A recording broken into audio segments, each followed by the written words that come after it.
ملے جو 7 سال سے یہاں عدالتوں کا چکر لگا رہے ہیں۔ یہ وہ معاملات ہیں جن کی نشاندہی ہم ہمیشہ کرتے ہیں۔ اگر ہم یہ چیزیں ختم نہیں کریں گے تو ملک کے معاملات نہیں چلیں گے۔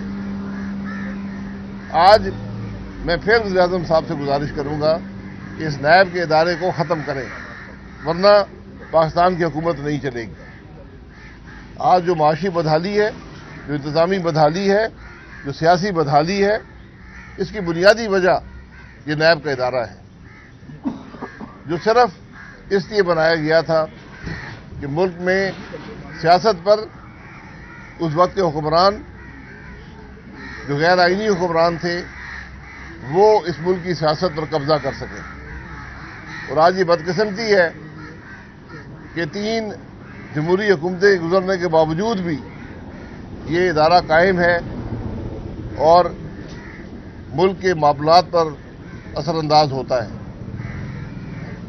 آج ضرورت اس بات کی ہے کہ جو ظلم نیب کے ادارے نے کیا اس کے حقائق بھی عوام کے سامنے آئیں، کیونکہ مجھے اس بات میں کوئی شبہ نہیں ہے کہ یہ پاکستان کا سب سے کرپٹ اور سب سے معاملات کو خراب کرنے والا ادارہ ہے۔ حکومت کا نظام مفلوج ہے، حکومت کے جو اہلکار ہیں وہ اختیارات استعمال کرنے سے گھبراتے ہیں۔ یہ وہ معاملات ہیں جنہیں ہمیں سمجھنے کی ضرورت ہے۔ آج ہر آدمی سوال کرتا ہے کہ معیشت میں بدحالی کیوں ہے، جو حکومت فیصلے نہ کر سکے۔ جب افسر سب سے بہتر اس چیز کو جانے کہ ہم کوئی فیصلہ نہ کریں تو پھر ملک کے معاملات نہیں چلتے۔ آج افسر جب بھی کوئی فائل آتی ہے وہ بات تو شاید مذاق میں کرتے ہوں لیکن بات ہوتی سنجیدہ ہے۔ وہ کہتے ہیں سمری میں میرے وکیل کی فیس بھی اس کے اندر لکھ دیں کہ جب مجھ پہ کیس بنے گا تو خواجہ نوید صاحب کو جو فیس دینی ہوگی وہ بھی اس کے اندر شامل ہو۔ یہ آج ملک کے معاملات ہیں۔ حالانکہ خواجہ نوید صاحب ہم سے کوئی فیس نہیں لیتے، یہ بات بھی میں ریکارڈ پہ ذکر کر دوں کہ ان کی مہربانی ہے۔ اور یہ ہمارا جو نیب کا تجربہ ہے یہ ابھی 23 سال میں محیط ہے۔ میں اور خواجہ صاحب 23 سال سے مختلف نیب کی عدالتوں میں ہم پیش ہوتے رہے ہیں، اور نیب کے جو چند پہلے کیس بنے تھے ان کے اندر بھی ہمارا ہی کیس تھا۔ تو ہمیں تو کوئی وہ سیاستدان جو ہوتے ہیں ان کی تھوڑی برداشت کا معاملہ زیادہ ہوتا ہے، لیکن ہمیں بہت دکھ ہوتا ہے دیکھ کر ان افسران کو، اس ملک کے صنعت کاروں کو، ان لوگوں کو جو اس ملک کی خدمت کرتے رہے، جو اس ملک کو ٹیکس دیتے ہیں، آج وہ سال ہر سال ان نیب کی عدالتوں میں بیٹھے ہوتے ہیں۔ یہ وہ معاملات ہیں۔ اگر نیب کے پاس کچھ ہے تو کیس چلائیں اور معاملے کو ختم کریں، ڈے ٹو ڈے ہیئرنگ کریں، معاملے کو ختم کریں۔ جب ابھی یہ بات ہوتی ہے جی فلانے کو گرفتار کیا جا رہا ہے، میں اس میں بھی کہتا ہوں کہ گرفتاری کی کوئی ضرورت نہیں ہے۔ آپ نے کیس بنایا ہے، تفتیش مکمل ہے، چلان پیش کریں اور کیس کو چلائیں تاکہ عوام کے سامنے حقائق آ جائیں۔ ہم پہلے جو میرے اوپر نیب کا کیس تھا، میں اور خواجہ صاحب 9 سال عدالتوں میں پیش ہوتے رہے، کوئی اور نہیں آتا تھا۔ آج 4 سال ہو گئے عدالتوں میں پیش ہوتے ہیں، لیکن اس کے اثرات جو ملک کے معاملات پر ہوتے ہیں اس کا آپ کو اندازہ نہیں ہے۔ جو کسی کے ذات پر یا خاندان میں جو معاملات ہوتے ہیں کسی کو اندازہ نہیں ہے۔ یہ جسٹس جاوید اقبال کو جواب ان باتوں کا دینا پڑے گا۔ مجھے ان کا نام لیتے ہوئے کوئی اچھا محسوس نہیں ہوتا، لیکن جب تک اس آدمی کا احتساب نہیں ہوگا، جب نیب کے حقائق عوام کے سامنے نہیں آئیں گے تو ملک کے معاملات نہیں چلیں گے۔ جناب یہ نیب کا کریکٹر تبدیلی ہوا، وہی 1 سال پرانا کریکٹر ہے، یہ ابھی بھی چل رہا معاملہ اسی طرح؟ دیکھیں، کریکٹر کی بات نہیں ہے، ایک ادارہ جس کی بنیاد ہی خراب ہے، آپ وہاں فرشتوں کو بٹھا دیں وہ کام غلط ہی کریں گے۔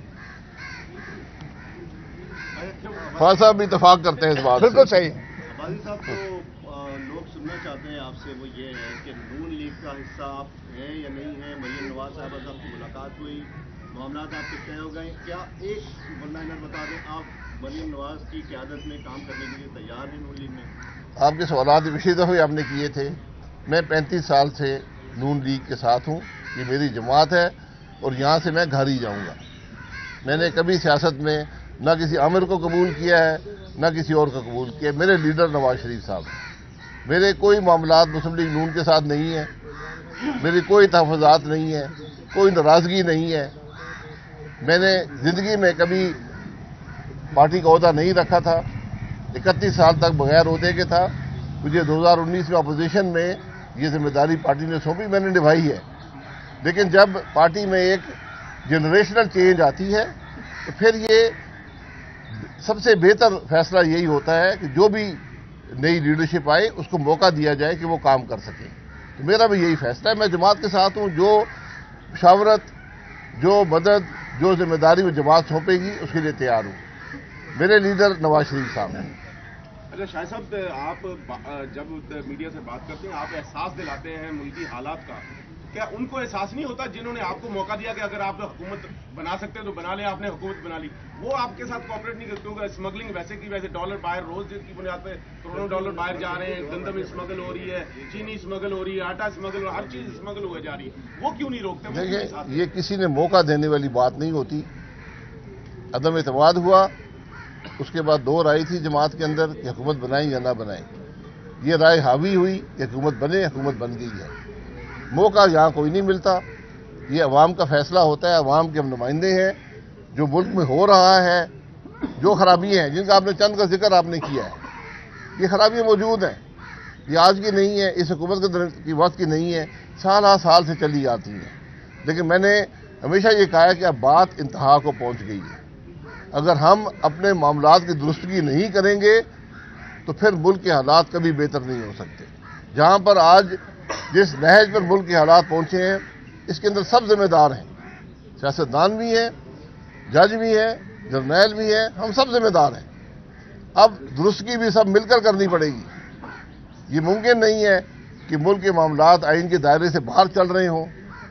ملک کے معاملات کے اندر مداخلت ہو, ایک غیر آئینی مداخلت ہو, آئین کے دائرے کے اندر رہیں, ملک کا معاملہ چلے گا. آپ باہر جائیں گے ملک کے معاملات خراب ہوں گے.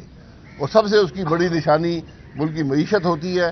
اور آج جس نہج پر ہماری معیشت ہے یہ ایک بڑا خوفناک معاملہ ہے, اور اس میں سب کو مل کر ان معاملے کو درست کرنا پڑے گا. اچھا سیاست میں بسم اللہ وہ سوال ریپیٹ ہوتا ہے, معذرت جی پھر ریپیٹ کر دیں آپ جو سننا چاہتے ہیں بتا دیں, میں وہی کہہ دوں گا. جی میرے بھائی, میرے کوئی تحفظات نہیں ہے, کوئی تحفظات نہیں ہے. مریم صاحبہ نے کہا میں آپ کے گھر آؤں گی. میں اس دن لاہور میں تھا. جب میرا لاہور کا دورہ آیا تو میں ملاقات کے لیے چلا گیا مسلم لیگ ہاؤس میں. اکثر جاتا ہوں, کوئی ایسی بات نہیں ہے. کوئی تحفظات نہیں ہے وہاں, کوئی تحفظات کی بات نہیں ہوئی. پارٹی معاملات پر گفتگو ہوئی کہ کیا پارٹی کے معاملات ہیں, ان کو کیسے چلانا چاہیے, کیسے درست کرنا چاہیے. تو میں نے جو میرا تجربہ ہے ان کے سامنے رکھ دیا. اور یہ گفتگو ایک دفعہ کی نہیں ہوتی, جاری رہتی ہے. پچھلے 4 سال سے میری اور مریم صاحبہ کی ملاقاتیں ہوتی ہیں, اور لوگ شہباز صاحب سے بھی ہوتی ہیں, میاں نواز شریف صاحب سے بھی ہوتی ہیں, اور پارٹی کے معاملات ہی ڈسکس ہوتے ہیں. جہاں کوئی ناراضگیاں سیاست میں نہیں ہوتی, سیاست میں تحفظات نہیں ہوتے, رائے کا اظہار ہوتا ہے. اچھا صاحب, ایک قومی سلامتی کمیٹی کا اجلاس بلایا گیا تھا, بعد میں اچانک ملتوی کر دیا گیا. سیاست میں کوئی انا تو نہیں ہوتی, پہلے بھی سیاستدان آپس میں ملتے ہیں, تو کیا آپ میاں شہباز شریف کو مشورہ نہیں دیں گے کہ وہ سیاست میں تھوڑا سا یہ ہارمونی پیدا کرنے کے لیے چلے جائیں, عمران خان کے پاس ملنے کے لیے؟ میاں صاحب نے سب کو دعوت دی تھی, یہ سب کو دعوت دی تھی اس اجلاس کی. جب آپ کا رویہ یہ ہو کہ میں ملک کے معاملات میں بھی نہیں بیٹھنا چاہتا ٹیبل پر, تو پھر کیا کریں گے آپ؟ آپ کو یاد ہوگا کہ میاں نواز شریف بطور پرائم منسٹر عمران خان صاحب کے گھر گئے تھے. یہ باتیں جو ہیں یہ اسی طرح ہی سیاست چلتی ہے. اگر ابھی بھی ضرورت ہوئی, میں سمجھتا ہوں شہباز صاحب کوئی ان کو اس میں 2 رائے نہیں ہوئی, اٹھ کے چلے جائیں گے. ٹھیک ہے, بہت شکریہ.